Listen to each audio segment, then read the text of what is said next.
Hello again.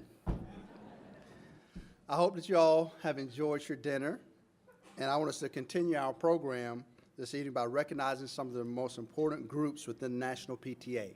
I would like to, at this time, recognize the Diversity Committee, who works tirelessly ensuring that we represent every child. Diversity Committee, please stand.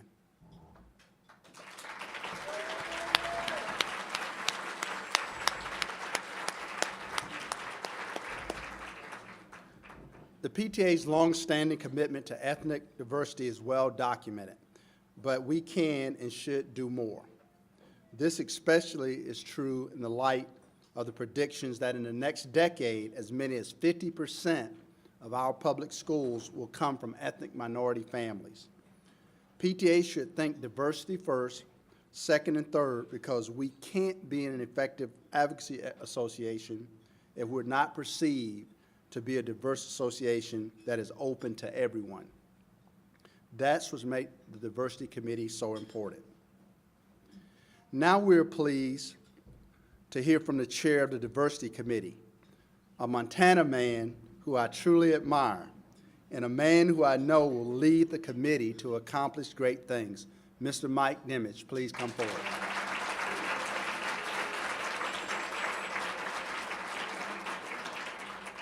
We can't keep him here long. He had to get back to Montana to turn off the lights.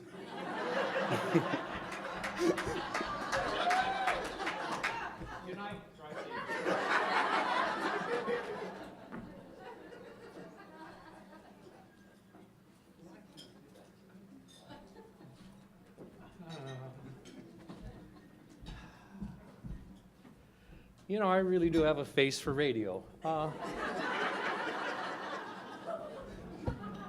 My gosh. Otha, I can't begin to thank you for the introduction. For those of you that aren't familiar with Montana, I will share with you there are some good things going on. This one's being held up a little bit.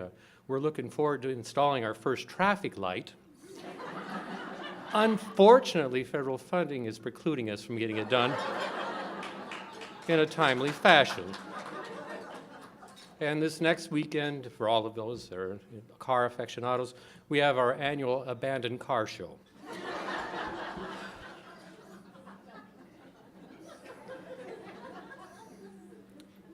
At any rate, thank you, President Thornton. Our committee is excited about the ambitious and doable task to reach out to diverse populations and help the PTA grow. But of course, it's more than just about numbers. It is far more important than that.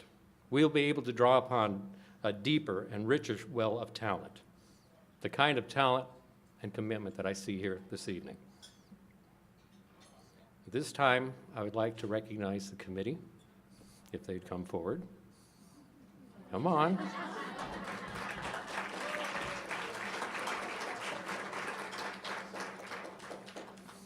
A very shy group until you get to know them.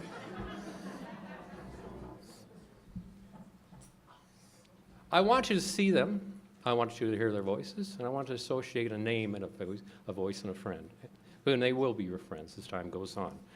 One of the things that our committee is responsible for is not only working with the states developing diversity and inclusion programs, but just as importantly, working with people such as yourself, making sure we fill up that pipeline so we have available talent to move forward in the process. So at this time, I don't think this reaches far enough. You have to introduce yourself. First? Yes. How exciting. So what do I say, my name? I'll be right back. Yes. Well, I'm from the second state, probably New Mexico, where we're still trying to do things there. I'm from Albuquerque. My name's Ronaldo Warrito Tome. And I have the distinct pleasure, for those of you who never met me, but I have the opportunity of working with Native American families in the state of New Mexico. 22 tribes, but I help those families understand their rights and how to advocate for their children in special ed. And I can't tell you, it's my passion, it's my livelihood, but I love doing that work, and I get to travel all across this nation, helping various tribes and learning their history, and helping them also to reach that place of identity, and eventually I'd say probably in a couple of years, I'm hoping that you will see an influx of Native American families finally coming to the table and participating and having that voice within PTA. I may be the first, but you know what? I'm opening that gate, and I'm thankful to be here tonight. Thank you.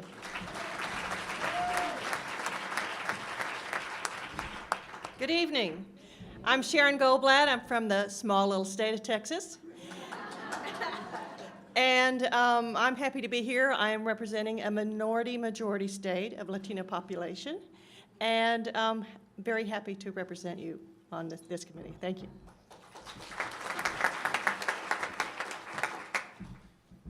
Good evening. My name is Mari Pokonowski, and I am from the state of Minnesota. And I'm just going to keep this quick so we can keep moving forward.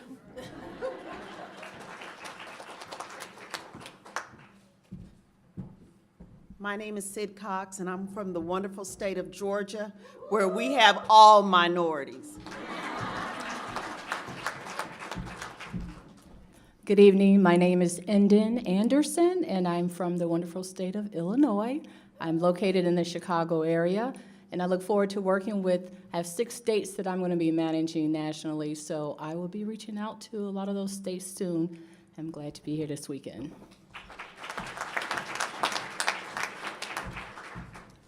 Good evening. I'm from South Florida, the Sunshine State, and probably some people would say the tourist state.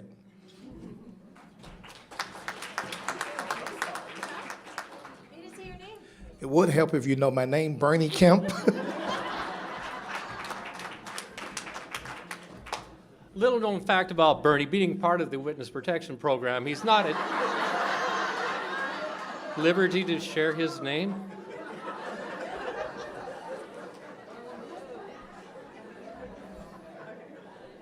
You can go now. I want you to know they really are an outgoing group.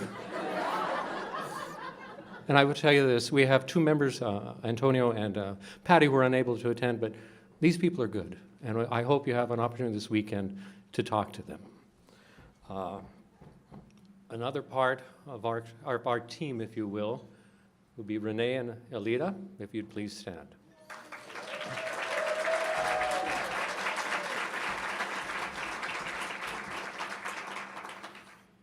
Most people seem to forget at times that committees and boards meet. When they do, they normally leave more on the table than they take off. Normally, they don't give you more money, they don't give you more staff, and they ask you to get everything done before you meet again. So we thank you for the work that you do on our behalf. Renee pointed out to me this last Friday was National Diversity Day. And I think that's a very important day to recognize, and the timing is, I think, opportune, if you will. That's one of the reasons why we're here today. Diversity Day celebrates and embraces who we are, despite our differences, no matter what race, religion, gender, sexual orientation, age, nationality, disability, or socioeconomic status, and there's more. A day to reflect and learn about different cultures and ideologies. Is a time, as Maya Angelou said, for parents to teach young people that in diversity there is beauty and there is strength. Diversity Day means a day to vow to be more tolerant and accepting. It is a day to be conscientious to address diversity and inclusion, whether it be at home, church, school, or at work. For all of us, it shouldn't just be one day. Every day should be Diversity Day. For PTA, being inclusive just makes sense because it's the right thing to do.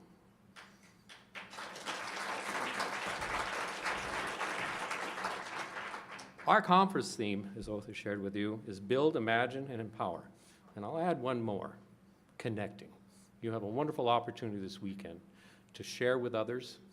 I've always been mindful, there's no reason to reinvent the wheel. If you have an opportunity to talk to staff, to talk to a committee member, or talk to someone from another state, find out how they've addressed similar issues and see if you can tweak it, if you will. And with that in mind, make your job a little bit easier. By the way, I'd like to ask all the diversity chairs to stand, if they would, this afternoon or this evening. Do we have diversity chairs here this evening?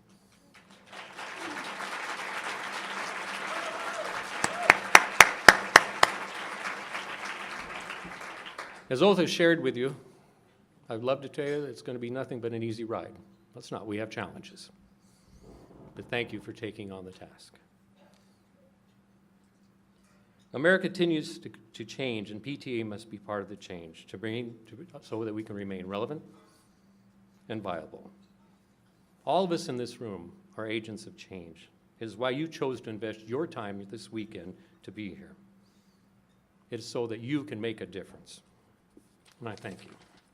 Our leadership has spent a great deal of time discussing the what's of diversity. What should it look like? And they've broadened the definition to be more inclusive. Next came the conversation about, now what do we do? You've identified an issue, but tell me, what do we do next? It is time to change the status quo, as both had said, and you're the leading edge of that change and work. PTA needs to focus on the recruitment, development, and retention of diverse populations. We need to better understand the changing cultures and preferences of a changing America. All of you can give us fresh insights and maybe talk to us about missed opportunities and what our future can be. Your contributions will make this conference and ultimately PTA a success. PTA has started with some programs, and Otha will be talking about them later on this evening. The initiatives that were in place help us redirect our energies to make diversity and inclusion a reality. We have the urban initiative, which we reach out to urban areas where there really isn't a PTA present. But we provide information to parents as they try and they struggle to work to become better parents working with their children in the schools. We have the PTA Everyday Child Focus Program, which we'll be hearing about later on this evening. These are all steps in the right direction.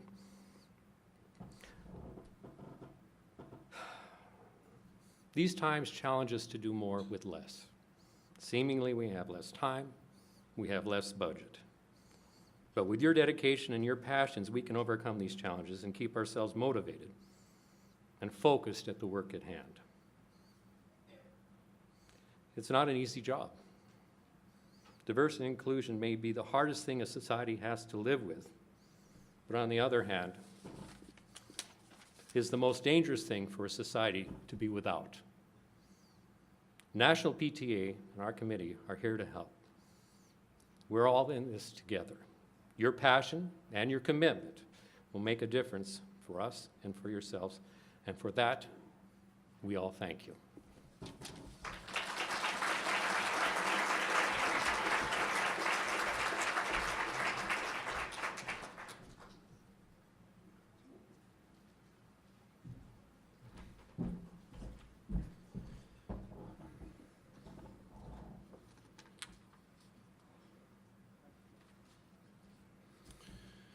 Mike, thank you so much. I want you to keep up the great work as you continue to do some great things.